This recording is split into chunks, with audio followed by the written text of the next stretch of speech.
యుఎస్ఏలో అసలు ఏమవుతుంది, అసలు ఫ్లైట్ ఎక్కాలంటేనే భయం వేసేస్తుంది అంటున్నారు ప్యాసింజర్స్.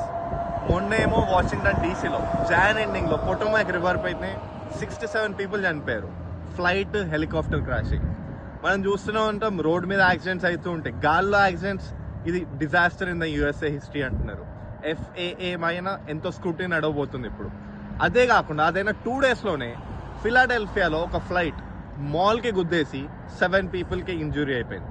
అండ్ ఆ ఫ్లైట్ క్రాష్ అవ్వగా ఎప్పుడు ఏ ఫ్లైట్ కింద పడతాం కూడా అర్థం కావట్లేదు.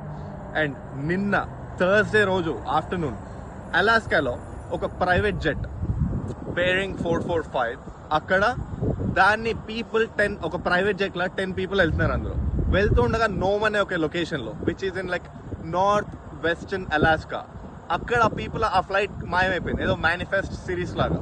సో మాయమైపోయింది. ఇప్పుడు ఆ పీపుల్ అందరిని వెతుకుతూనే ఉన్నారు.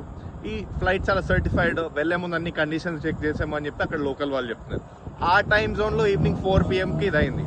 సో అలా అయ్యేసరికి పీపుల్ అందరు ఇప్పుడు ఆశ్చర్యపడుతున్నారు, అసలు ఏం నడుస్తుంది ఇక్కడ, రోజుకు ఒక కొత్త ఇన్సిడెంట్ అవుతుంది ఏంటి అని చెప్పి. అండ్ వాళ్ళ పేరెంట్స్ అండ్ వాళ్ళ ఫ్యామిలీ ఎంతో బాధపడుతూ వాళ్ళ గురించి వెయిట్ చేస్తూనే ఉన్నారు.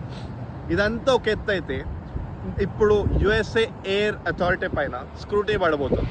బికాస్ ఒకటే ఇయర్లో ఇన్ని ఇన్సిడెంట్స్ అయ్యేసరికి పీపుల్ అందరూ షాక్కి గురవుతున్నారు. సో ఇది మ్యాటర్. ఇలాంటి మోర్ ఇన్ఫర్మేటివ్ వీడియోస్ కోసం please keep watching TV9 USA. Thank you.